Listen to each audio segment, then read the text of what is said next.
vamos lá, abre o seu coração, Tiago capítulo 5, verso 17, eu vou ler 2 versos da Bíblia aqui, nós vamos nos conectar na mensagem que Deus vai nos abençoar hoje. Tiago capítulo 5, verso 17, a palavra do Senhor diz assim: e Elias era humano como nós. Alguém diga comigo, Elias? Ele orou fervorosamente para que não chovesse, não choveu sobre a terra durante 3 anos e meio. Eu quero ler também 2 Coríntios capítulo 4, verso de número 7. 2 Coríntios 4, 7 diz assim: temos, porém, este tesouro em vasos de barro, para que a excelência do poder seja de Deus e não de nós. Você pode dizer bem alto comigo: este tesouro em vasos de barro. Em tudo somos atribulados, mas não angustiados, perplexos, mas não desanimados, perseguidos, mas não desamparados, abatidos, mas não destruídos. Verso 16: porque não desfalecemos, porque ainda que o nosso homem exterior se corrompa, o nosso homem interior se renova dia após dia. Porque ainda que o nosso homem exterior se corrompa, o nosso homem interior se renova dia após dia. Quantos creem que durante essa série o nosso homem interior vai ser renovado na presença de Deus aqui? O tema da minha mensagem hoje é tesouro em vaso de barro. Tesouro em vaso de barro. Você pode fechar seus olhos e orar mais uma vez comigo? Espírito Santo, nós queremos pedir a tua presença agora nesse lugar. Tu já estás aqui a se mover, mas eu oro que ainda muito mais os nossos corações possam se abrir. Espírito do vivo Deus, cai aqui nesse lugar, Deus, e faz algo novo e fresco em nossos corações. Nós pedimos que a tua presença ainda aumente muito mais aqui, e a tua palavra seja liberada em nossas vidas agora. Nós estamos com o nosso coração aberto, essa é a nossa oração, em nome de Jesus. Todos com uma voz bem alta de trovão digam amém.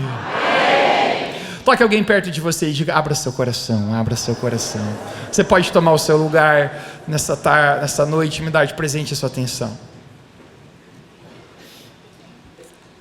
Estou empolgado sobre a nossa primeira mensagem da série Saúde Mental, e eu creio que Deus vai fazer algo poderoso em nossas vidas, porque eu estou ciente o quão forte tem sido essa batalha por saúde mental e saúde emocional na nossa geração.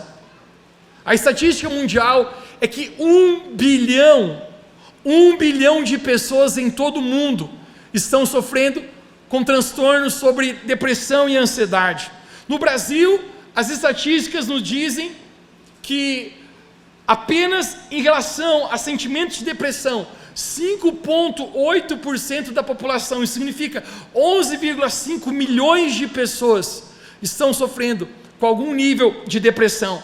Nessa mesma estatística, em um relatório, dizem que o Brasil é o país campeão de todo o mundo em transtornos de ansiedade. Acredita-se que 9,3% da população lida ou sofre com algum nível de ansiedade. Isso é mais ou menos equiparado a 18,6 milhões de pessoas em toda a nossa nação, batalhando com esse inimigo chamado ansiedade. Hashtag é muita gente.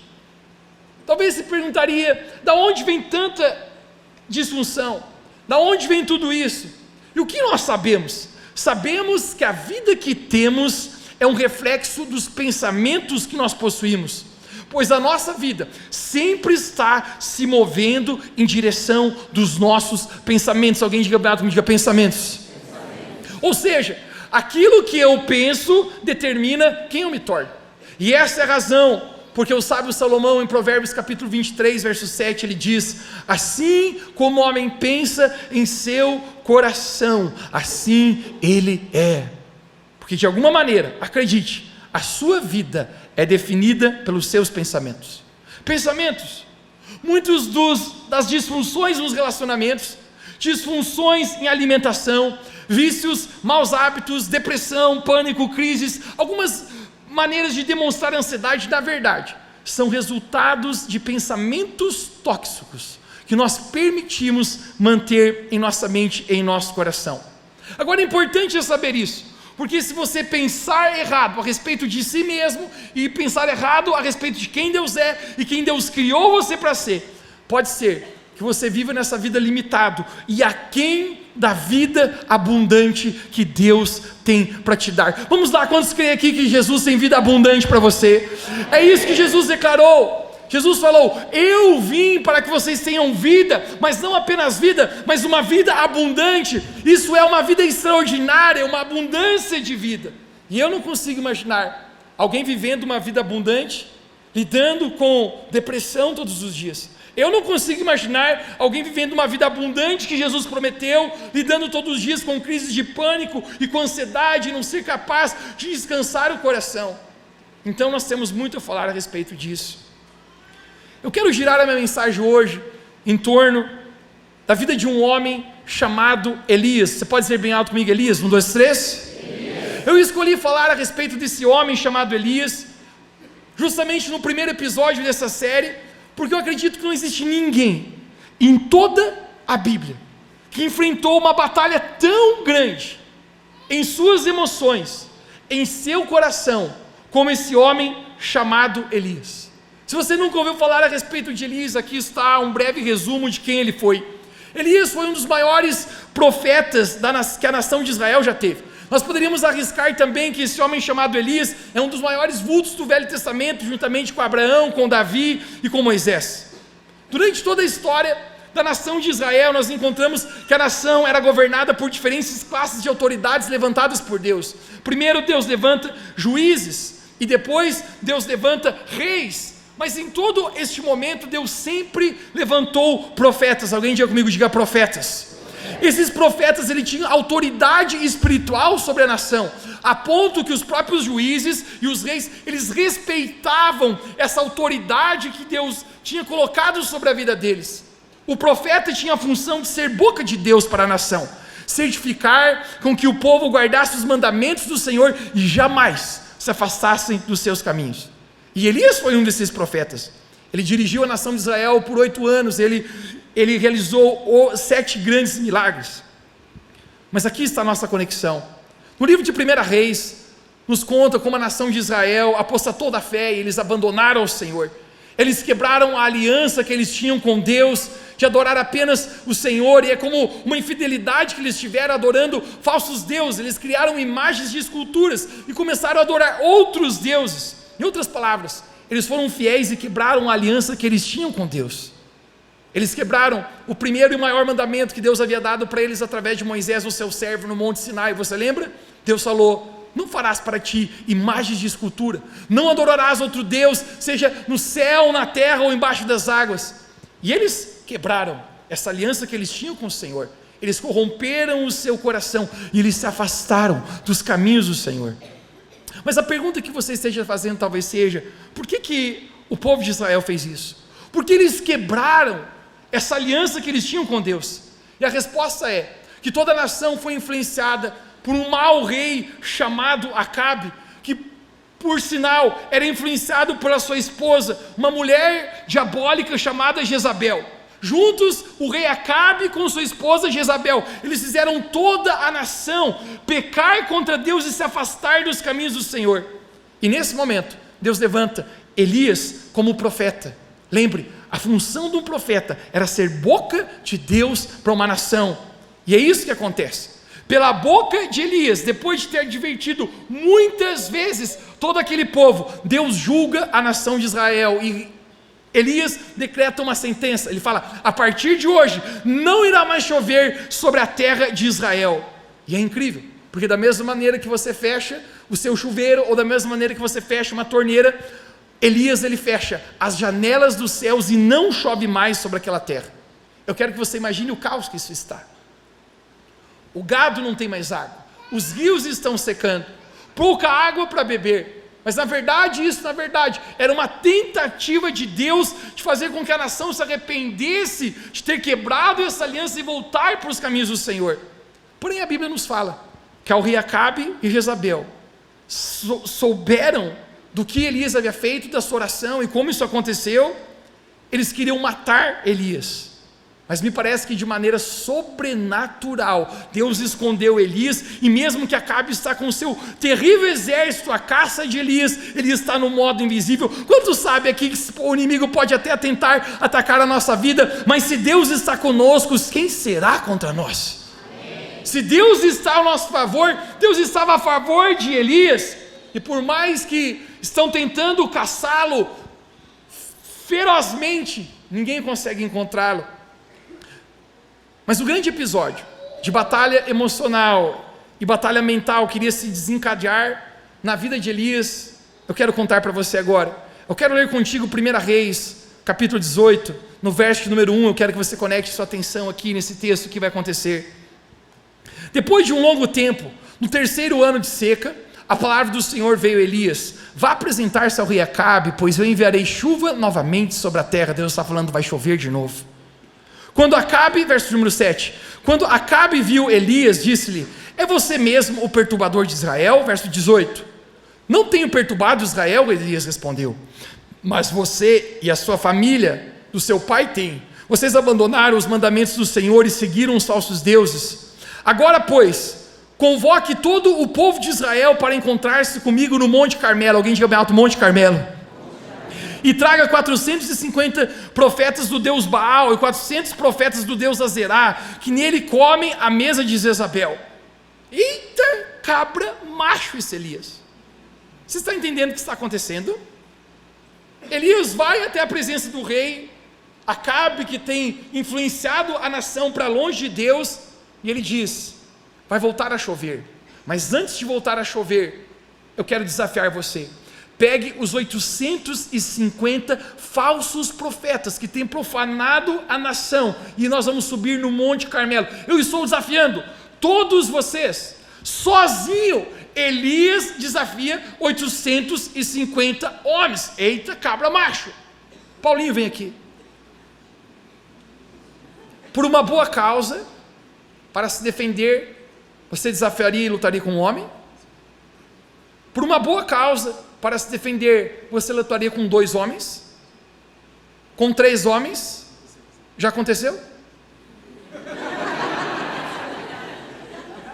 Por uma boa causa, você lutaria com 4 homens? 5 homens? Não? 10 homens? Pernas para quem tem. Muito obrigado pela sua sinceridade. Elias está desafiando 850. Quantos acham que esse homem é muito corajoso? Quantos homens aqui lutariam com 850 homens? Você não luta nem com a sua mulher. Você tinha medo dela uns tempos atrás. Elias é valente. Nós não estamos falando de um homem em pedaços. Nós estamos falando de um homem resoluto, um homem com uma coragem expressiva, um homem que ouve a Deus, um homem que não tem dúvidas a respeito do seu chamado, e ele desafia todos os falsos profetas. Agora eu quero que você imagine essa cena, imagine comigo. Eles estão no Monte Carmelo, toda a nação se reúne naquele momento, e o desafio é: quem é o único e verdadeiro Deus? De um lado está Elias, de outro lado está o rei Acabe com 850 falsos profetas. Então eles constroem 2 altares. 2 altares. Quem é o Deus verdadeiro? O Deus de Elias se chama Yahvé, ou seja, traduzindo, eu sou o que sou, o Deus de Abraão, de Isaac e de Jacó. Quando sabe que existe apenas um Deus criador dos céus e da terra? A Bíblia fala que tudo que é invisível foi criado por ele. Antes de tudo que se fez, foi a boca dele quem criou. Amém. Elias está declarando: esse é o Deus criador do universo, apenas a ele eu adorarei. E Acabe constrói um altar, e ele está com os outros falsos profetas de deuses chamado Baal e Azera, e aqui eles vão travar uma grande batalha, e o desafio é: o Deus que responder com fogo do céu é o verdadeiro Deus. O Deus que fizer cair fogo do céu é o verdadeiro Deus. Rei Acabe com seus falsos profetas começam a fazer suas danças, seus rituais.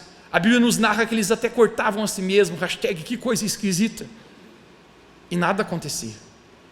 Nada acontecia. Elias tinha um pouco de tom sarcástico. Quantos aqui são aqueles que gostam de fazer uma brincadeira na hora errada? Não se aguentam. Eu perdi o amigo, mas não perdi a piada. Elias, ele começa a olhar e dizer: eu acho que o Deus de vocês está dormindo essas horas, não? Eu acho que... não, ele deve estar surdo ou cego. Por que ele não responde vocês? Passa-se tempo, nada acontece. De repente Elias, ele diz: Senhor, eu sei que tu me ouves, mostra agora que tu é o único Deus verdadeiro e vem com fogo dos céus. A palavra de Deus fala que Deus rasgou os céus, e o altar que Elias havia construído foi consumido pelo fogo, e nesse exato momento eu quero mostrar para você o que toda a nação de Israel fala. 1 Reis capítulo 18, verso número 3, quando o povo viu isso, todos caíram prostrados e gritaram: o Senhor é Deus, o Senhor é Deus, o Senhor é Deus. Você pode gritar bem alto, diga: o Senhor é Deus. Todos apenas estão voltando o coração ao Senhor. Eles estão prostrados, porque eles estão dizendo: nós erramos, nós jamais deveríamos ter adorado esses falsos deuses, jamais deveríamos ter criado os ídolos, jamais deveríamos ter colocado outra coisa na frente de Deus. Toda a nação está retornando ao lugar onde jamais deveria ter saído, que era na presença do Senhor. A Bíblia nos narra que esses falsos profetas, eles são presos. Eu fico imaginando Elias com o peito estufado, dizendo: eu sou o cara, uau, desafiei sozinho 850 falsos profetas. Eu fico imaginando Elias pensando: acabou o momento da minha batalha, foram 3 anos fugitivo, 3 anos fugindo, e agora eu travei uma grande batalha, foi preciso coragem, mas graças a Deus, Deus me ajudou a isso, agora vai acabar, minha vida vai mudar, eu não vou precisar mais ficar fugindo, me escondendo. Mas eu quero que você note o que vai acontecer agora. Em 1 Reis capítulo 19, verso número 1, um capítulo à frente, ouça: e o rei Acabe fez saber a sua esposa Jezabel, sua mulher, tudo quanto Elias havia feito. O rei Acabe fofocou a sua mulher. Verso 2: então Jezabel mandou um mensageiro a Elias, a dizer-lhe: assim me façam os deuses e outro tanto, se de certo amanhã a essas horas não puser a tua vida como morto. Jezabel ameaça Elias e diz: esta hora, amanhã, eu lhe prometo, você estará morto. Verso número 3, ouça: o que vendo Elias, se levantou para escapar com vida. Verso 4, e Elias foi para o deserto. Alguém diga comigo: Elias foi para o deserto. Você consegue entender? Jezabel, essa mulher maligna, esposa do rei Acabe, ela ameaça a Elias, ela diz: amanhã você estará morto. Deixe-me saber, existe algum policial hoje aqui? Algum policial? Levanta sua mão bem alto. Policiais, policial, vários policiais aqui. Deixe-me perguntar, vamos nos ajudar hoje aqui. Se vocês quisessem prender alguém, você mandaria uma mensagem para essa pessoa dizendo: bandido, amanhã às 15h27 eu vou te prender na sua casa? Você faria isso? Não faria? Não é lógico. O fato é que Jezabel, ela não tinha poder contra Elias. Não importa o quão maligna, o quão manipuladora, o quão irada essa mulher ela não tinha poder sobre o servo do Senhor. A Bíblia nos fala: ai daquele que tocar no ungido do Senhor. Então Jezabel, ela sabe: eu não tenho poder contra Elias, porém Jezabel sabe que a chance que ela tem de atingir Elias é fazendo com que ele ouça a sua voz e acredite na sua ameaça. Deixa eu pregar para ti hoje também: o inimigo não tem poder sobre você. Você é um filho e uma filha de Deus. Você foi escolhido por Deus, você tem um chamado do Senhor, Deus está com você. O inimigo não pode roubar as promessas e os sonhos que Deus tem para a sua vida. Mas o inimigo também sabe que, assim como Elias, a chance que ele tem contra você é se você der ouvidos às suas vozes, às suas mentiras, e acreditar naquilo que ele está falando para você. O que eu acho curioso é que Elias, em algum momento, ele está enfrentando 850 homens valentes, falsos profetas. Elias é muito corajoso, e agora, apenas alguns momentos depois, ele está fugindo para o deserto, por causa da ameaça dessa mulher chamada Jezabel. Não que nós não devemos ter medo, às vezes, de algumas mulheres, principalmente quando elas estão em TPM, que significa: estou pronta para matar. Mas fala sério, Elias, Agora há pouco você desafiou tantos homens que o Paulinho gelou. E agora você está fugindo pela ameaça de uma mulher? Elias, eu não estou te entendendo. Hashtag fala sério, Elias. Mas sabe o que é incrível? A história de Elias muitas vezes me encoraja, porque eu descubro que até mesmo às vezes pessoas de grande fé precisam lidar com momentos baixos na vida. Até mesmo às vezes pessoas fortes precisam lidar às vezes com fraquezas. O apóstolo Tiago fala que Elias era um homem semelhante a nós. Ele não era diferente, era apenas humano. Assim como ele lutou, nós também lutamos. E eu quero falar hoje aqui com pessoas que estão batalhando em suas emoções, e por causa disso você tem ouvido vozes que você se sente fraco, ou você se sente culpado. Eu quero dizer para você, está tudo bem. Até mesmo pessoas fortes precisam lidar com momentos baixos na vida. 2 semanas atrás eu conversava com uma mulher, e ela chorava, ela dizia: pastor, eu estou lutando com tanta depressão, e eu tenho vergonha de contar isso. Eu tenho vergonha porque eu não quero que as pessoas pensem que eu sou fraca. Eu não quero que as pessoas pensem que eu estou inventando algo. Eu tenho medo de ser julgada por isso e invente que algo na minha cabeça. Eu não queria estar assim. Ela falou: eu prometo, eu não queria estar assim. E ela carregava tanto medo na vida dela. Eu falei para ela: está tudo bem, porque pessoas fortes também muitas vezes precisam lidar com momentos baixos na vida. Então quero dizer para você, se você chegou a essa série, talvez você esteja sentindo culpa, vergonha por você estar lidando com problemas emocionais, eu quero cancelar em nome de Jesus agora a culpa e a vergonha sobre a sua vida. Você está abrindo o seu coração, e ao você abrir o seu coração, sendo vulnerável para Deus, o Espírito Santo tem o poder de te tocar e te tirar disso hoje. É incrível que a Bíblia não retira as partes ruins da vida de Elias, não é? E a razão disso é porque talvez Deus esteja nos ensinando que todos nós, às vezes, lidamos com crises internas dentro do nosso coração. Talvez Elias estava se sentindo cansado, sobrecarregado, talvez ele está pensando, lembra? Há 3 anos eu já vinha fugindo, há 3 anos eu vinha escondido, privado de toda a minha vida, e agora eu acabei de enfrentar essa grande batalha que me custou muito, e eu saí vencedor, e a minha expectativa era: pronto, agora a minha vida vai melhorar, agora pronto, essa batalha acabou. Mas o fato é que uma nova batalha nasce na vida de Elias. Agora Jezabel, essa mulher maligna, ameaça a vida dele. Você consegue imaginar os pensamentos de Elias? Eu não sei se eu tenho força para lutar mais uma batalha, eu apenas estou cansado. Deixa-me te perguntar, você já se sentiu cansado como Elias? Eu não estou falando apenas fisicamente, mas eu estou falando, você já se sentiu cansado de lutar as mesmas batalhas todos os dias, dia após dia? Eu chamo isso de a esteira da vida. A esteira da vida. Vem aqui, pode subir, pode subir. Uau, ele subiu diferente.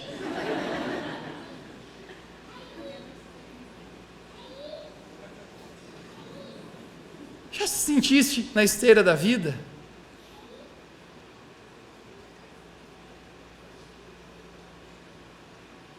Nós começamos nossa jornada sempre assim, não é?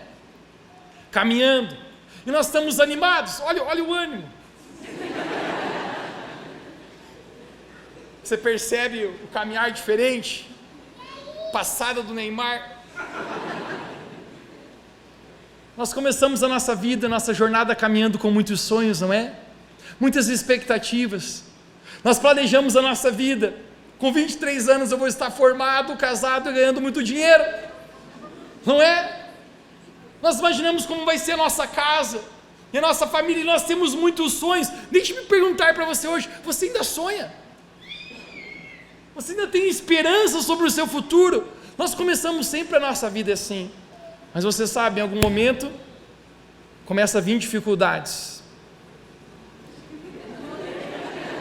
e aquilo que era fácil começa a ficar um pouco mais difícil. Então eu estou no dia a dia correndo,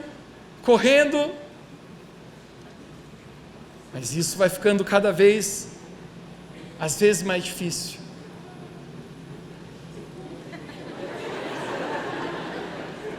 O cardio está pago essa semana. Você consegue imaginar as dificuldades que nós temos na vida? Eu estou correndo, e às vezes a dificuldade aumentou. Isso é uma quebra num relacionamento, isso é uma crise financeira, isso às vezes é conflitos familiares, e quando eu estou correndo, e às vezes eu passo por um luto, a perda de alguém querido, eu apenas me encontro correndo dia após dia, com os afazeres da minha rotina, e eu preciso dar conta de tudo, eu preciso trabalhar, eu preciso cuidar dos meus filhos, eu preciso cuidar do meu casamento, e a minha área financeira, são tantas coisas, nós apenas nos sentimos correndo na esteira da vida. Você consegue notar, Leandro?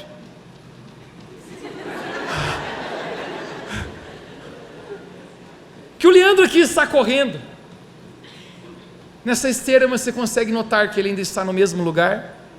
Deixa eu perguntar, você já se sentiu na sua vida você correndo, você apenas sente que você ainda está no mesmo lugar? Deus, eu estou lutando, eu estou orando sobre isso, jejuando sobre isso, eu estou me esforçando sobre isso, eu estou correndo, dia após dia batalhando, eu estou aqui, e mais a mesma batalha, sempre a mesma batalha. Eu acho que Elias está assim, na mesma batalha. Dê uma salva de palmas para o Leandro. Você passou no teste físico da polícia.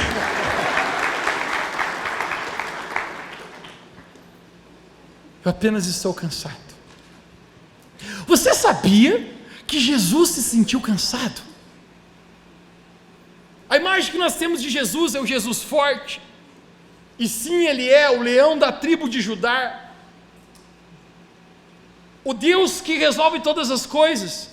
Mas você sabia que quando Jesus estava aqui na terra, em algum momento Jesus se sentiu cansado? Apenas leia a sua Bíblia, João capítulo 4, verso número 6, Jesus está tendo encontro com aquela mulher no poço, e a Bíblia fala que Jesus se assentou no poço de Jacó, porque ele estava cansado do caminho. Jesus estava cansado. Eu amo a Bíblia falando sobre Jesus 100% Deus, mas mostra a humanidade de Jesus 100% homem, batalhando, a ponto que muitas vezes Jesus também abre o seu coração. Ele fala: eu não tenho onde reclinar minha cabeça, eu não tenho onde encostar minha cabeça. Jesus apenas cansado. Essa semana, enquanto eu orava, eu senti no meu coração que algumas pessoas aqui precisavam ter um encontro com Jesus, não apenas o Jesus ressurreto, forte, eterno, mas algumas pessoas precisavam ter um encontro com o Jesus cansado, com Jesus que também batalhou na sua vida. A Bíblia fala que nós não temos um sumo sacerdote que não se compadece de nós, mas ele era semelhante a nós. Jesus entende o que é estar cansado. E talvez hoje você está na esteira da vida, se sentindo cansado, lidando todos os dias com coisas, você diz: eu não sei, mas se amanhã é segunda-feira, eu preciso batalhar com tudo de novo, como que eu vou fazer isso novamente? Jesus nos entende, e é por isso que em Mateus capítulo 11, verso 28, Jesus ele falou: vinde a mim, todos aqueles que estão cansados e sobrecarregados, e eu vos aliviarei. Jesus falou: você está cansado e sobrecarregado, tome sobre vós o meu jugo, porque o meu jugo é suave e é leve, e vocês encontrarão descanso para as vossas almas. Jesus sabe o que está cansado, e talvez hoje você está aqui cansado por dentro, talvez você chegou a esse lugar e a sua alma, você está cansado, e Jesus está dizendo para você: me entregue esse peso, me entregue esse jugo pesado, esse fardo, porque eu sou manso e humilde de coração. Se você vir até mim, você encontrará descanso para a sua alma. Mas volte agora para a história de Elias. Eu quero parar nesse ponto da mensagem, isso é importante, eu quero que você me dê totalmente a sua atenção, porque isso é muito profundo onde nós vamos agora aqui. Eu quero falar de algo, gente, que poucas pessoas são capazes de ter o discernimento espiritual profundo o suficiente para entender o que eu vou falar agora. Eu quero dividir com você. Muitas pessoas estão batalhando emocionalmente, mentalmente, e elas acreditam que é apenas algo natural, mas eu quero falar para você, não é. Muitas pessoas estão lutando com o espírito maligno que ataca as emoções. Esse espírito maligno se chama o espírito de Jezabel. Você pode dizer bem alto comigo, diga o espírito de Jezabel. O que é o espírito de Jezabel? O espírito de Jezabel é um medo irracional que se apodera de pessoas. Lembre, o medo não é um sentimento, o medo é um espírito. Em 2 Timóteo capítulo 1 verso 7, o apóstolo Paulo fala para ele: Deus não nos deu o espírito de medo, mas o espírito de poder, amor e moderação. Medo é um espírito. Jezabel, essa mulher demoníaca, ela ameaça a Elias. Ela diz: eu vou tirar a sua vida. Mas a propósito, você lembra? Ela não tem poder para tirar a vida de Elias, porque se ela tivesse poder, ela já teria tirado. Mas um medo irracional, conecte-se, irracional, se apodera de Elias agora. Nós acabamos de ler que ele foge para o deserto em depressão. Ele está debaixo de um medo. Eu digo um medo irracional porque há 5 minutos atrás ele estava enfrentando 850 falsos profetas, e agora ele está fugindo apenas pela palavra de sentença de uma mulher. Isso é irracional, Elias. E Elias vai ao deserto, debaixo de uma profunda depressão, um desejo por isolamento e tristeza. Então o que é o espírito de Jezabel? Quando nós temos 3 coisas trabalhando juntos: medo, profunda depressão e desejo por isolamento. Medo, profunda depressão e desejo por isolamento. Isso é como um espírito, não é algo natural, é um isolamento que o inimigo tenta colocar sobre a vida de muitas pessoas. Esse espírito tenta se apoderar, roubando a saúde mental e emocional, e Elias é apoderado por esse espírito de Jezabel. Ele se encontra numa batalha espiritual, lutando pela sua própria vida. Alguém diga bem alto comigo, diga batalha espiritual. Deixe-me declarar algo aqui, me dê seus ouvidos de presente. Da mesma maneira que Elias estava numa batalha espiritual, nós também nos encontramos numa batalha espiritual. Essa não é uma batalha física, essa é uma batalha espiritual. A Bíblia nos fala em Efésios capítulo 6, verso 12, porque a nossa luta não é contra carne ou sangue, ou seja, não é no nível natural, não é neste nível que nós estamos olhando, mas a nossa luta é contra principados e potestades, contra governadores do mal no mundo celestial. Isso é uma guerra espiritual. Em João capítulo 10, Jesus ele declarou: o diabo não vem senão para matar, roubar e destruir. Você pode dizer bem alto comigo, diga matar, roubar e destruir. É isso que o inimigo quer fazer com a nossa vida. O apóstolo Pedro declara que nós temos um adversário das nossas almas, um inimigo das nossas almas. O apóstolo Paulo, em 2 Coríntios capítulo 2, verso 11, também declara: nós não podemos ignorar as armadilhas de Satanás, porque da mesma maneira que ele tinha uma armadilha para derrubar Elias, ele também quer derrubar a nossa vida.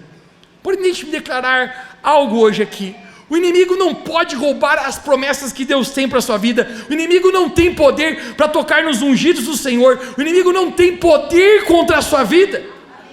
Mas então o que ele faz? Ele tenta roubar o controle da sua mente, porque ele sabe que se ele for capaz de entrar nos seus pensamentos, se você der ouvido às vozes de Jezabel e acreditar nas suas mentiras, ele pode roubar o propósito que Deus tem para você.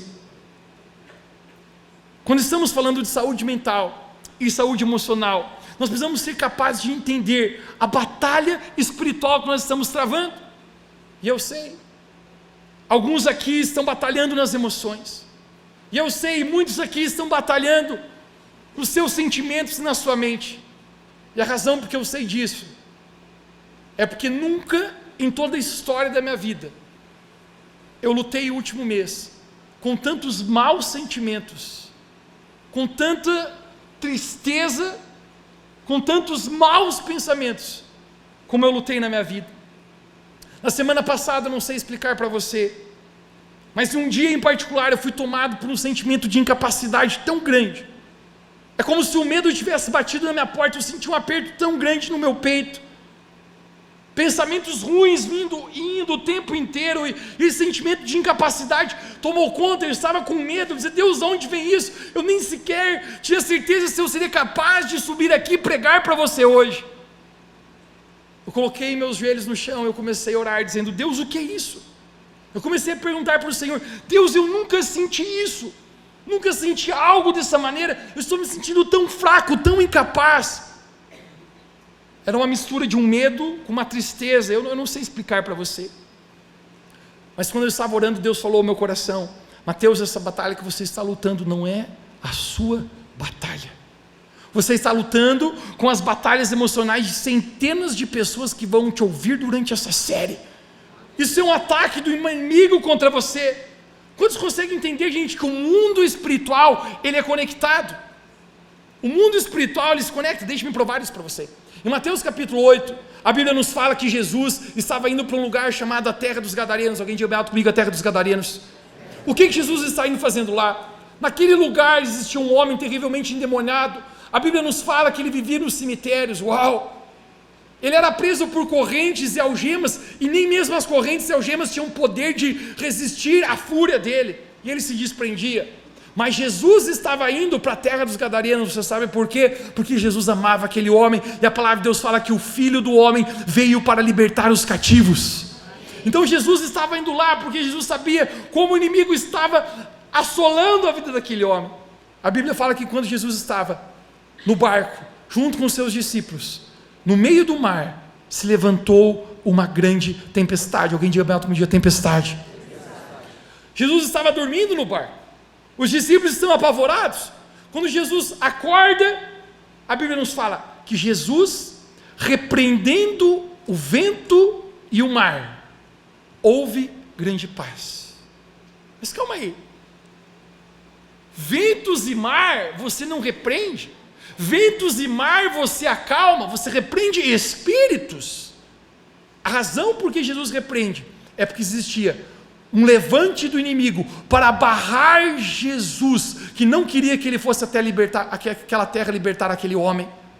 Sempre que Deus coloca um dos seus servos em missão, neste momento o inimigo se levanta para tentar barrar o propósito de Deus. Eu estava apenas orando no meu quarto, eu dizendo: Deus, o que é isso? Então Deus me falou: Mateus, essa batalha se levantou contra a sua vida, porque o inimigo quer impedir o que eu vou fazer durante essa série. Repreenda esses ventos, repreenda essa tempestade, porque eu já liberei uma palavra de vitória sobre a sua vida. Vamos lá, quantos creem que Deus já liberou uma palavra de vitória sobre nossas vidas? Quantos creem sobre o nosso coração, sobre nossas emoções? Os inimigos irão cair. Eu quero declarar hoje, em nome de Jesus, pelo poder do Espírito Santo, se você tem lidado com o inimigo na sua vida, se você tem lidado com pensamentos, com vozes, o inimigo tem se levantado contra você, declare a palavra de Deus. A palavra de Deus fala que toda arma forjada contra nós não perecerá. A Bíblia fala que se o inimigo se levanta por um caminho, ele fugirá por 7. Maior é aquele que está em nós do que aquele que está no mundo, porque o Senhor é nossa força e nosso refúgio. Eu lembro a minha mãe falando quando eu era criança: declare, meu filho, 1000 cairão ao teu lado, 10.000 à tua direita, e tu não será atingido. Eu dizia: mãe, que exagero. E agora eu descubro a batalha espiritual que nós estamos. O inimigo quer nos atingir. O inimigo, assim como ele fez na vida de Elias, ele quer fazer também com o nosso coração. O espírito de Jezabel tenta roubar a sanidade mental das pessoas, trazer confusão nos sentimentos e nas emoções. E eu relembro algo muito parecido com isso, já no início do meu ministério. Quando eu era ainda mais experiente, eu era mais inexperiente do que eu sou hoje.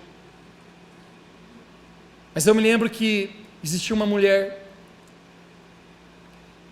ela estava tomada por depressão, precisava de tantos medicamentos, ela estava lutando, ela não saía mais do seu quarto, ela estava com pensamentos de morte, pensamentos querendo tirar a sua própria vida, e estávamos tentando ajudar essa mulher, estávamos orando, estávamos aconselhando, tentando acompanhá-la. Era perto do meio-dia, tocou meu telefone, eu nunca me esqueço dessa ocasião. Falaram: Mateus, por favor, você poderia vir aqui orar por ela? A sua família ligou desesperada para mim e falou: nós não sabemos o que é isso, mas nem parece que é ela está falando coisas malucas, ela está revirada na mente dela, nós estamos com muito medo, você pode vir rápido? Eu falei: com certeza. Eu também estou com medo, mas eu com certeza posso ir. Eu me lembro dirigindo no carro enquanto eu orava, Deus falava: Mateus, se prepare, porque agora mesmo você vai travar uma batalha espiritual, se prepare, porque agora mesmo o inimigo está tentando se levantar contra a vida daquela mulher. Quando eu cheguei, estacionei o carro na frente da casa dela, eu saí do meu carro, não sei explicar para você, mas quando eu pisei para dentro do portão, eu senti uma atmosfera maligna como eu nunca antes havia sentido na minha vida. E Deus falou ao meu coração: o inimigo quer destruir a vida dela. Quando eu entrei naquela casa, aquela mulher estava terrivelmente endemoniada. Eu me lembro até hoje as palavras do inimigo. Ele falava: eu vou deixar essa mulher louca, eu vou deixar essa mulher louca, porque Jesus falou que o inimigo veio para matar, roubar e destruir. Dessa mesma maneira, o inimigo quer entrar na nossa mente com pensamentos negativos, com pensamentos de rejeição, com pensamentos de morte, com pensamentos maus em nossa vida. Eu olhei para aquela mulher e eu falei: em nome de Jesus, eu quero declarar sobre a vida dela, Jesus veio para libertar os cativos, e você não vai deixar ela louca, porque o espírito de vida está vindo sobre ela, seja repreendido em nome de Jesus. Aquela mulher foi liberta naquele mesmo momento. Elias, o que está acontecendo com Elias aqui nesse momento? O espírito de Jezabel está sobre a vida dele. Isso é insano. Outrora lutando com 850 falsos profetas, e agora ele está com muito medo. E aqui é a parte mais triste da história. Em 1 Reis capítulo 19, verso 4, Elias ele está no deserto, ele está isolado. Já percebeste que o inimigo quer nos isolar? Isso é uma armadilha do inimigo. Ele está no deserto e a Bíblia fala que ele sentou debaixo de um zimbro, uma árvore. E ali Elias ele faz a oração mais triste que existe em toda a Bíblia. Ele pede para que Deus tome a vida dele. Ele diz: Senhor, toma, pois agora, a minha vida. Elias mesmo não tira a sua vida, porque ele sabe que apenas quem tem o poder do fôlego de vida é Deus. Apenas Deus dá o fôlego de vida, apenas Deus tira. Mas Elias se encontra num deserto, debaixo dessa influência desse espírito de Jezabel, ou seja, medo, isolamento e profunda depressão. E ele faz a oração mais triste de toda a Bíblia. Ele diz: Senhor, toma a minha própria vida, eu quero morrer. Em 1 Reis capítulo 19, verso 4, eu quero mostrar algo importante para você agora, conecte-se. Ele diz: toma agora, pois, a minha vida. Mas a parte B do verso ele diz: pois não sou melhor do que os meus pais. Alguém diga bem alto, me diga: passado. Me parece que a batalha de Elias não era apenas, talvez, sobre a esteira da vida, ele está cansado. Talvez a batalha de Elias não era apenas contra aqueles espíritos malignos de Jezabel que estavam na mente dele, mas parece que a batalha de Elias também tinha a ver com o seu passado. Note que ele diz: eu não sou melhor que os meus pais. Nós não temos informação nenhuma de quem foram os pais de Elias na Bíblia. Nós nem sequer sabemos se ele está falando a respeito de seus pais naturais, ou talvez ele esteja falando dos seus antepassados. Mas tudo que a gente consegue entender, que de alguma forma tinha a ver com o passado.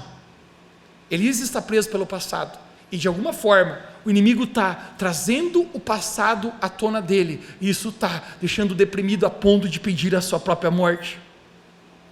Há um livro em inglês que se chama Making Peace with Your Past, significa fazendo as pazes com o passado. Com certeza existia um curso e um programa acompanhando esse livro, e eu acredito que milhares de pessoas se beneficiaram sobre isso. Eu não sei, eu nunca li o livro e nem fiz o curso, mas eu sempre lembro do título: Fazendo as Pazes com o Passado. E esse livro era sobre você ser capaz de deixar o passado para trás para que o seu trauma não se torne a sua trava e roube você de viver o seu futuro. Porque você sabe, o passado é um grande fantasma na vida de alguns. Você sabe, eu sei, todos nós aqui, se pudéssemos voltar no tempo, nós teríamos feito algo diferente, sim ou não? Talvez tem pessoas hoje aqui que carregam até raiva de si mesmo. Como você pôde agir tão mal por tanto tempo em determinada área de sua vida que isso comprometeu o seu destino? Talvez você tenha coisas irresolutas no seu passado, mas deixa eu falar algo para ti. Seja qual for a sua história, é preciso fazer as pazes com o seu passado. Seja qual for a sua história, é preciso perdoar alguém. Perdoar um pai que te deixou, perdoar alguém que te rejeitou, perdoar alguém que deveria ter derramado algo sobre a sua vida e foi negligente em derramar. Fazer as pazes com o passado significa ser capaz de se perdoar. Quando vocês descobriram que às vezes a pessoa mais difícil de se perdoar é a gente mesmo? Quando nós olhamos para nós e tomamos decisões erradas que isso comprometeu. Hoje, eu estava saindo daqui, um homem falou para mim: pastor, eu passei por tanta depressão na minha vida, eu passei por tantos dias ruins, e um dia eu peguei uma arma e eu atirei no meu próprio rosto. A bala entrou por um lado e saiu pelo outro. Por um milagre eu só estou vivo.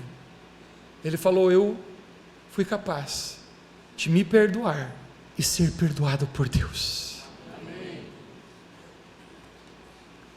Fazer as pazes com o passado é você aceitar o que aconteceu, mas ainda assim agora crer que a sua vida está entregue nas mãos do Senhor. Então Deus, agora você de fato tem a minha vida. Fazer as pazes com o passado é essencial. A razão disso é porque um passado não curado é um futuro para sempre trancado. Elias, ele tem algumas coisas no seu passado que nem nós sabemos a resposta, o porquê, mas isso está fazendo ele estar nesse lugar de tristeza, de depressão. Ele diz: Deus, tome de mim agora a minha vida, pois eu não sou melhor que os meus pais. Ou seja, Deus, o meu passado ainda me condena. 1 Reis capítulo 19, verso 5. Depois se deitou Elias debaixo de uma árvore no deserto e dormiu. E de repente um anjo tocou nele e disse: levante-se e coma, Elias. Eu acabei de achar o trecho preferido da Bíblia de alguns: dormiu e comeu. Verso 6. Elias olhou ao seu redor, e ali junto à sua cabeça havia pão assado sobre brasas quentes e um jarro de água.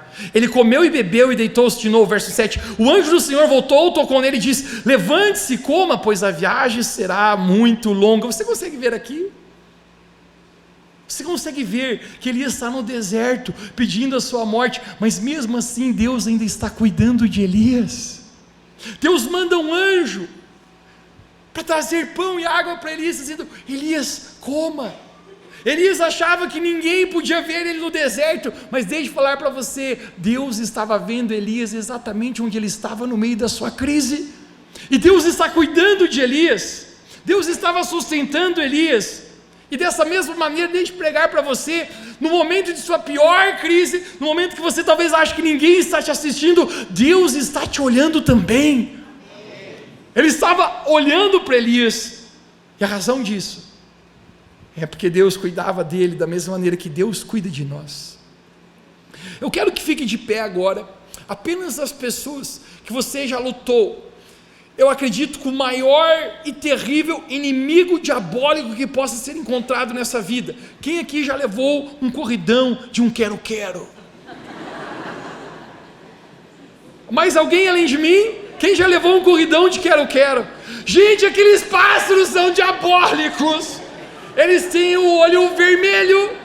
Alguns dias atrás eu estava correndo no estádio fazendo o meu exercício. Eu dizia: eu quero fazer um cardio bem feito. Eu quero fazer um cardio bem feito. E sempre que eu passava numa curva, todos os quero-quero se levantavam diabolicamente e vinham me atacar. Eu dizia: gente, o que é isso? É pessoal? O que eu fiz para vocês? Gente do céu, paz e amor, eu não quero nada de vocês.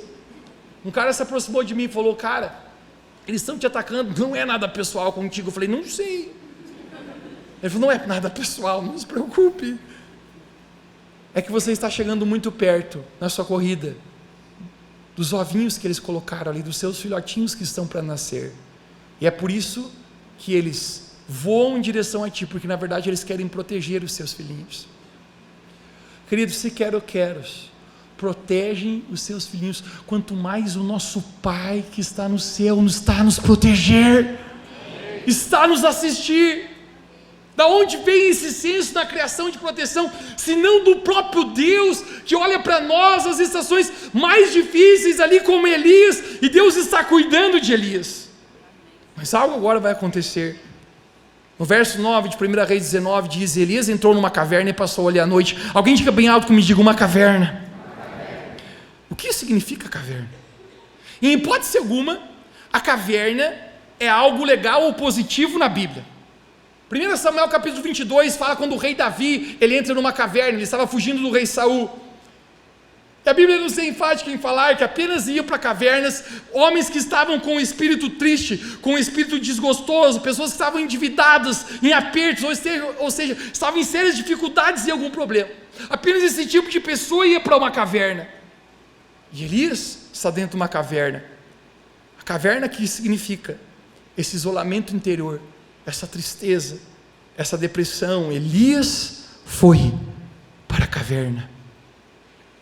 E Elias entrou numa caverna e passou ali a noite. E eis que a palavra do Senhor veio a ele e disse, Elias, o que fazes aí? Deus vai até a caverna e pergunta, Elias, o que você está fazendo aí? Por que Deus pergunta algo para Elias? Já parou para pensar, o Deus que é onisciente, ou seja, Ele sabe todas as coisas. A Bíblia fala que antes que as palavras viessem na nossa boca, Ele já sabia o que nós íamos dizer. Mas Ele está perguntando para Elias, o que você está fazendo aí? Eu já caminhei suficientemente com Deus para entender que todas as vezes que Deus me faz uma pergunta, na verdade é porque Deus quer me mostrar uma resposta. Você sabe que na verdade que Deus está tentando falar para Elias? Deus está dizendo, Elias, acorde! A caverna não é o seu lugar. Quem te disse, Elias, que Jezabel tem poder sobre a sua vida? Quem te disse, Elias, que esse medo que você está sentindo é algo real? Elias, a caverna não é o seu lugar. Saia agora da caverna e retome a coragem. Toque alguém perto de você e diga, retome a coragem, retome o ânimo. Saia da caverna agora onde você está. Eu vim aqui nessa noite profetizar pelo poder do Espírito Santo que cavernas de depressão estão caindo nesse lugar. Eu vim pelo poder do Espírito Santo declarar que cavernas de insônia estão caindo aqui nesse lugar. Medo, ansiedade, depressão, vozes malignas que estão na sua mente hoje, pelo poder do Espírito Santo, estão sendo quebradas em nome de Jesus. Se você está aqui como Elias na caverna, vamos, saia da sua caverna. O que você está fazendo na caverna, Elias? A caverna não é o seu lugar. Não é o seu lugar. Você sabe por que Elias está na caverna? Ele estava acreditando nas mentiras do inimigo. Deus pergunta, o que você está fazendo? Eu quero mostrar para você a resposta de Elias no verso número 10, eu quero que você note aqui. E Elias respondeu, tenho sido muito zeloso pelo Senhor, Deus dos exércitos. Os israelitas rejeitaram a tua aliança, quebraram os teus altares e mataram os teus profetas à espada. Tudo isso é verdade que ele está falando. Agora ele diz, sou o único que sobrou, e agora estão também tentando procurar a matar-me. Verso 13, quando Elias ouviu, puxou a capa para encobrir o seu rosto, saiu e ficou à boca da caverna. Alguém diga bem alto comigo, a boca da caverna. Eu sei que essa boca não era uma boca literal, é a boca da caverna. Você consegue imaginar que como uma boca estivesse conversando com Elias? As vozes de Jezabel estão na sua mente, ele está ouvindo aquilo o tempo inteiro, que está na caverna. Eu quero mostrar algo para você poderoso agora. Avance mais um verso, no número 14. Olha as palavras de Elias aqui novamente, olhe com seus olhos. Ele respondeu, Elias, tenho sido muito zeloso pelo Senhor, o Deus dos exércitos. Os israelitas rejeitaram a tua aliança, quebraram os teus altares e mataram os teus profetas à espada. Sou o único que sobrou e agora também estão procurando a matar-me. Eu quero que você me dê o verso 10, volte. Ele respondeu: tenho sido muito zeloso pelo Senhor, o Deus dos exércitos. Os israelitas rejeitaram a tua aliança, quebraram os teus altares, mataram os teus profetas à espada. Sou o único que sobrou e agora também estão procurando matar-me. Me dê o verso 14. E ele respondeu: tenho sido muito zeloso. Me dê o verso 10, 14, 10, 14. A Bíblia está errada aqui? Alguém que estava digitando essa Bíblia digitou errado 2 vezes o mesmo texto? Não, acho que não seja a Bíblia, eu acho que é o cara que está lá no multimídia. Você notou aqui? Elias estava repetindo para ele mesmo a mesma coisa. Só que tinha um problema. Aquilo que ele estava repetindo não era a verdade. Ele dizia: só restou a mim, eu estou só. Querido, o inimigo quer que você fique num círculo de mentiras em sua mente, porque se você acredita nas mentiras do inimigo, ele é capaz de destruir o propósito que ele tem para você. Elias nunca esteve sozinho. Deus olha para ele e fala: você acha que está sozinho, mas existe um profeta, um servo meu, Obadias. Ele guardou 100 profetas de Deus, 100 profetas corretos. Está escondido que Jezabel não foi capaz de tocar e matá-los. Você não está só, Elias. Deus fala: eu guardei para mim 7.000 homens que não se dobraram a Deus Baal, 7.000 homens que ainda estão na minha aliança. Elias jamais esteve sozinho. Mas você notou que o inimigo estava a mentir, que ele estava sozinho e por isso ele está naquela caverna. Deixa-me perguntar para você hoje: existe alguma mentira do inimigo que você está acreditando hoje? Existe alguma voz que você tem repetido para você o tempo inteiro, que não é a verdade de Deus? Cara, eu luto com os meus pensamentos o tempo inteiro, eu luto com as vozes do inimigo, e se eu for ser sincero com você, eu sempre lutei com vozes de incapacidade na minha vida. Eu nunca achei que eu era capaz. Todas as vezes que eu vou subir nessa plataforma para pregar, o diabo começa a falar comigo: você não vai dar conta de fazer isso, essa é a última mensagem que você está pregando, você não terá o que falar no domingo que vem. Eu fui marcado talvez por uma voz de incapacidade. Eu conversei contigo já sobre isso, eu contei acho que 10 vezes para ti. Quando eu estava na 2ª série, uma professora bateu o livro na minha cabeça e falou: você é muito burro. E de verdade eu era. Eu escrevi Casa com Z e eu fui para a turma do reforço. Mas uma voz de incapacidade sempre tenta falar comigo. Talvez você esteja hoje aqui, você está repetindo vozes na sua mente, vozes de rejeição. Talvez você teve um conflito familiar difícil na sua vida. Talvez você teve uma história difícil com a tua paternidade. O inimigo continua repetindo na sua vida: você está sozinho, você não tem ninguém a cuidar de você. E isso faz com que a gente entre em cavernas. Isso faz com que isso se torne uma trava no nosso coração. As vozes das mentiras do inimigo, porque ele sabe que ele não tem poder contra nós, mas se nós acreditarmos na sua mentira, ele sabe que ele é capaz de frustrar os planos que Deus tem para nós. Você quer que eu divida hoje o meu segredo, como eu aprendi a lutar com as vozes do inimigo na minha vida? Quantos querem? Quantos querem? Eu vou te dar o segredo, por favor, nunca mais esqueça. Nunca mais esqueça. E aqui está o segredo: qualquer pensamento que não inspira esperança está enraizado em uma mentira. Qualquer pensamento que não inspira esperança no meu coração está enraizado em uma mentira. Eu quero que você aplique isso na sua vida hoje, sobre os pensamentos que vêm na sua vida. Isso inspira esperança ou isso coloca você numa caverna? Se isso não traz esperança à sua mente, eu quero dizer para você: essa não é a voz de Deus para você. A palavra de Deus fala no livro de Lamentações capítulo 3: vou trazer à minha mente aquilo que me traz esperança.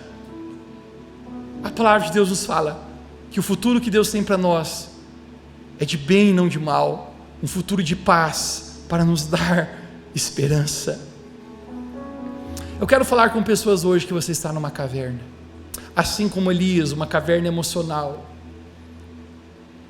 talvez lidando com sentimentos destrutivos, com coisas assim como Elias, deixe-me pregar para você: a caverna não é o seu lugar. Deus está a te falar hoje também: ouça minha voz, eu estou contigo. Reta final da nossa mensagem, verso número 11, 1 Reis 19. Então o Senhor disse: Elias, saia da caverna e fique no monte, na presença do Senhor, pois o Senhor vai passar. Diga para alguém perto de você: o Senhor vai passar hoje. Quantos recebem? Quantos podem dizer um amém? Quantos podem dizer um amém? O Senhor vai passar. Agora conecte-se. Então veio um vento fortíssimo, que separou montes e esmigalhou rochas diante do Senhor. Uau! Mas o Senhor não estava no vento. Então veio um vento e houve um terremoto, mas o Senhor não estava no terremoto. Depois do terremoto houve um fogo, mas o Senhor não estava no fogo. E depois do fogo houve um sussurro de uma brisa suave. Você pode dizer comigo: um sussurro de uma brisa suave. Você consegue entender? Eu preguei muito tempo atrás sobre isso. O vento como uma brisa de um sussurro suave. Você é capaz de ouvir apenas o sussurro de alguém que está perto de você. Você jamais ouvirá o sussurro de alguém que está longe. Sabe o que significa para Elias? Elias, eu estou mais perto do que você possa imaginar. Mas sabe qual é a melhor parte, cara? E Deus falou comigo isso essa semana. Eu nunca tinha conseguido ver isso. Você concorda comigo que um vento forte capaz de romper e fender rochas, isso é um furacão, não é algo que usualmente acontece? Concorda comigo? Você concorda comigo que fogo caindo do céu não é algo que usualmente acontece? Você concorda comigo que terremoto não é algo que usualmente acontece? Mas você concorda comigo que uma brisa suave é algo que usualmente o tempo inteiro acontece? Você sabe o que isso significa? Deus está dizendo: Elias, nos momentos comuns da sua vida, no dia a dia, nas suas pequenas batalhas, na tua rotina, no usual, na sua esteira da sua vida, que você está lidando com as suas coisas, Elias, é aí que eu estou com você. É aí que eu estou com você. O tempo inteiro eu estou perto, em cada momento. Eu quero pregar para você hoje nesse lugar. O tempo todo, nas suas batalhas, nas suas ansiedades, nas suas tristezas, nos seus medos, até mesmo no seu isolamento, Deus está perto de você. Eu termino profetizando hoje à noite a figura que Deus me mostrou sobre essa série. Nós começamos lendo 2 Coríntios capítulo 4, verso 7, me dê mais uma vez na tela, que diz: temos, porém, esse tesouro em vasos de barro. Em vasos de barro. Deixa-me puxar mais isso aqui. Eu quero te mostrar algo.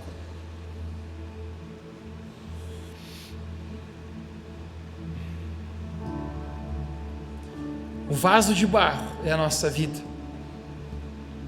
que muitas vezes o inimigo tenta nos marcar e nos rotular,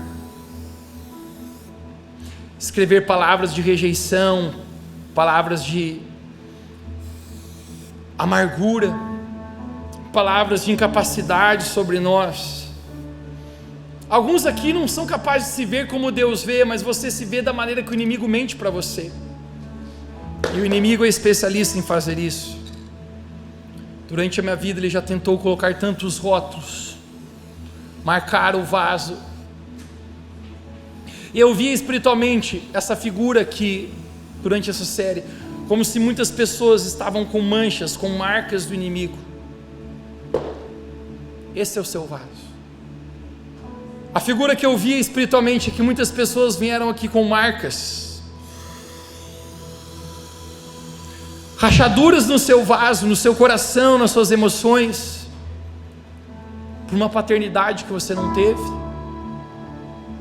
por uma mãe que lidou com uma insanidade emocional que nunca deu atenção para você, com um relacionamento que você investiu tanto, mas machucou tanto a sua vida, e isso te feriu profundamente, isso te marcou profundamente. Você está, esse vaso hoje aqui, todo marcado. Talvez tem pessoas hoje aqui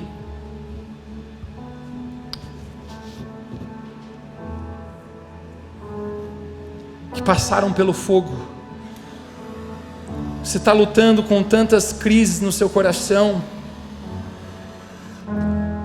lutando com esses sentimentos que queimam o seu peito, talvez lutando com tanta depressão, com ansiedade, com pensamentos negativos, com crise de pânico. Deus, eu não queria ser assim, porque esse fogo está sobre mim, esse fogo está a me queimar.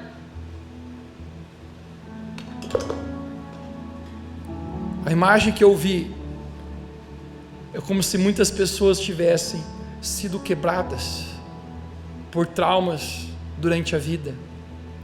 Muitas pessoas tivessem sido marcadas pelo inimigo, a ponto que você chegou nesse lugar e você é apenas um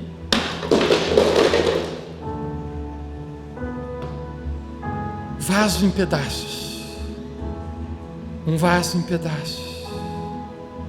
Talvez você esteja dizendo: Deus, eu não sei mais se tem que ser feito comigo, eu apenas sou um pedaço, tantos pedaços. Deus tem como reconstruir isso? Eu não acho mais que pode ser reconstruído isso, Deus.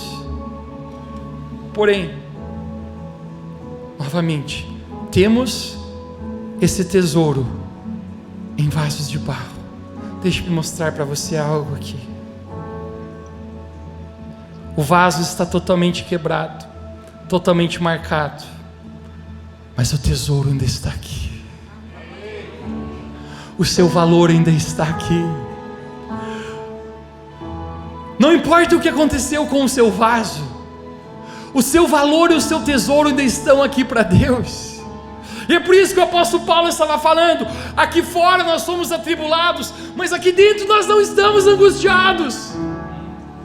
E é por isso que o apóstolo Paulo está dizendo: nós estamos perplexos, mas não estamos desanimados aqui dentro, porque o tesouro, nosso destino ainda está intacto no Senhor. Ele diz: nós somos perseguidos aqui fora, mas aqui dentro nós não estamos abatidos, nós não estamos destruídos, não desfalecemos, porque ainda que o homem exterior se corrompa, se quebre, o homem interior se renova dia após dia. Eu quero dizer para você nesse lugar que a presença do Espírito Santo está sobre você hoje. O valor está dentro de você, a presença de Deus ainda está com você aí, porque o Espírito Santo está a te sustentar. Vamos, Elias. Vamos, Elias, ainda não acabou contigo. Vamos, Elias, esse não é o final seu na sua caverna. Eu ainda tenho um destino na sua vida. O seu valor ainda está intacto. Se você crê nisso, você pode dizer amém onde você está, bem alto, e dizer: eu creio em Jesus. Se coloque de pé onde você está. Levante suas mãos perante o Senhor e feche seus olhos.